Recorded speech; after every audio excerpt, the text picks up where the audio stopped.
And political activist with Young Americans for Liberty, Nick Hancock, is talking to us from Los Angeles. Hi there, Nick. Good to see you. So tell me a little bit more about Young Americans for Liberty. You know, Dr. Paul, who's going to be 77 in 2012, seems like an unlikely icon for the youth, but he is for many people, including yourself. Why is that?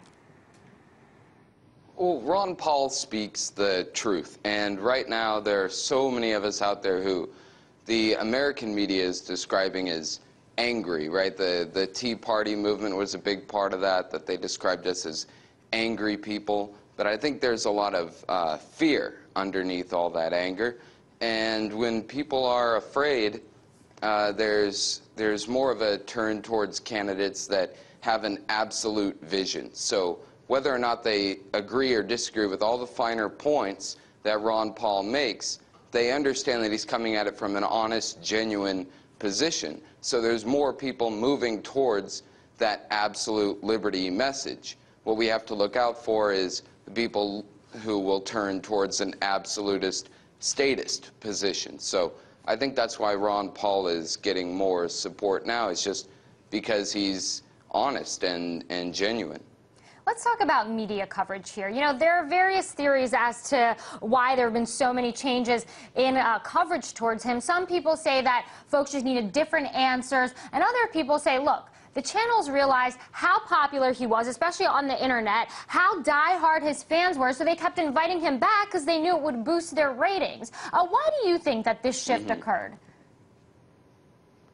Well, I guess it was evident that they couldn't ignore it after he raised so much money, and then just last year at the Conservative Political Action Conference, when a majority of people voted for him for president to represent conservatives, and the majority of those who voted for him were young people. So you're naturally going to see in the upcoming Republican primary debates all these Republicans talking about the future, and Ron Paul, after gaining the young people's support, he's going to be able to say, well, you're talking about the future, but I've already been endorsed by the future. I'm the future. I'm endorsing Ron Paul's run in 2012, which I'm basically convinced that he's going to run, even though he himself has only said there's a 50% chance of it. Right, he did say there was a 50-50 chance depending on the economy and what his wife will say. But do you think that this time around people in the media will be more receptive to him? Because let's not forget, I mean, he did win a very small percentage of the vote back in '08.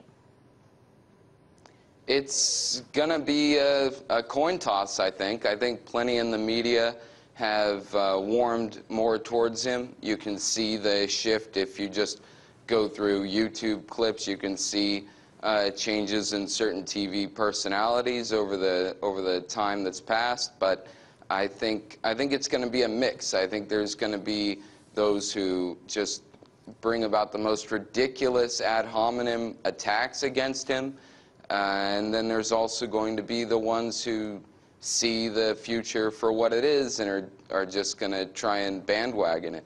You know, people are certainly starting to bite when it comes to his domestic policy and his wanting more oversight of the Federal Reserve. But what about foreign policy? He seems to still be a lone voice when it comes to that, you know, calling for the United States to pull its troops from pretty much everywhere across the world. This is not something that the Tea Party is in line with. I think right now Americans don't have much to say about foreign policy, and that's not to say that they disagree with Ron Paul. It's just that the foreign policy that we have now hasn't been clearly articulated to people, so they don't even know where to disagree with. I think as Ron Paul is able to make that message and more people look into it and take a look at how the wars are making us poor, as how the wars are coming back home to affect domestic policy, then Americans will take a real look at the foreign policy and move towards Ron Paul's view of an armed, neutral state. We'll see if that national defense. Yeah, we'll see if that ever happens. We got to go for now, but we certainly appreciate you coming on, political activist with Young Americans for Liberty, Nick Hancock. Thanks, Nick. Thank you.